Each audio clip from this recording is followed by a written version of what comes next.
everybody. My name is Freeman Patterson, and I'm best known as a photographer and a writer, and perhaps as a gardener. Hello tout le monde, je m'appelle Freeman Patterson. Je suis un photographe, écrivain et aussi jardinier. À cause de mon allocation de temps, je vais parler seulement anglais ce soir, heureusement pour vous tous.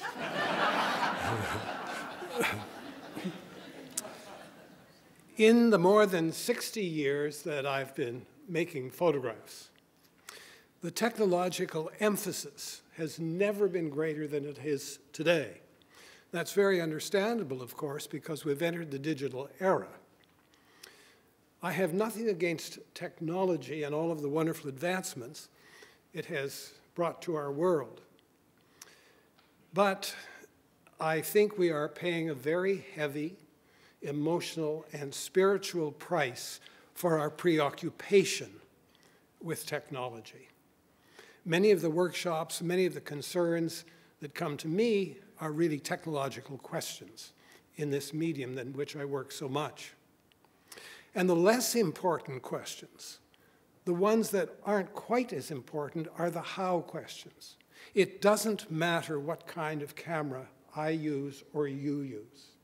It doesn't matter really the sort of computer that you're using. What's more important are the why questions.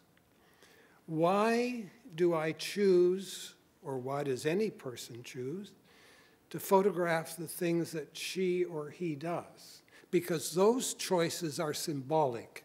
They say something about the person who makes them.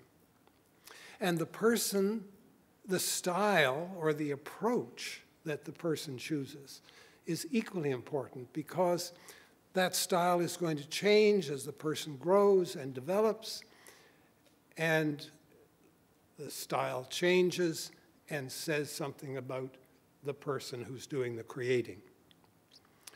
I think it's worthwhile for all of us to remember, when it comes to technology, that Leonardo da Vinci did not have Photoshop, and Michelangelo did not have an iPad or an iPhone.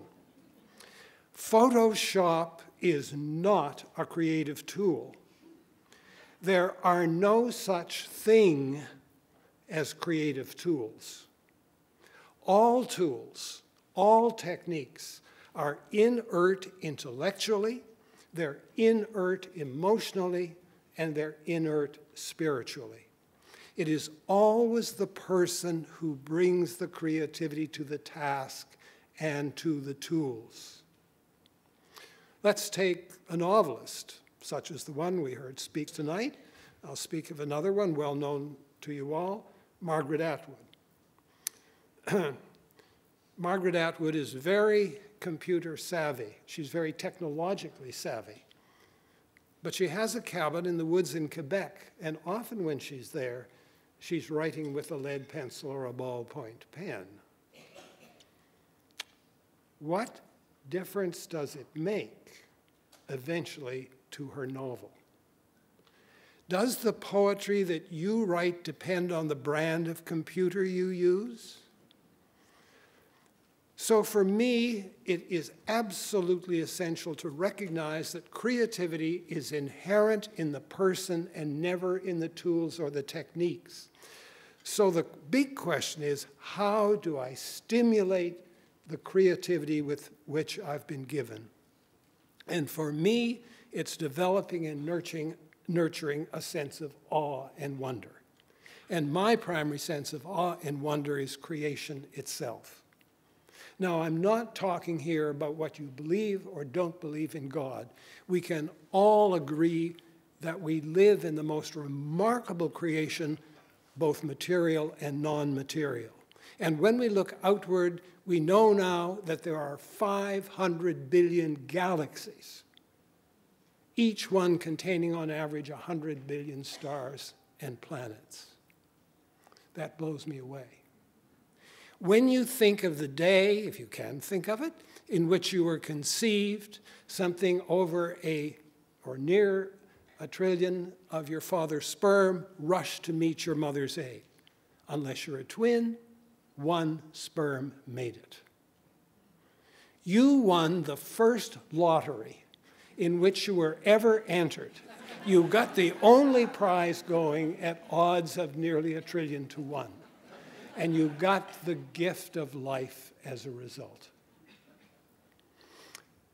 What does creativity do, or creation do? It constantly creates. It creates nonstop. You're part of the process. You are loaded with the goods. So it seems to me, if I may put it this way,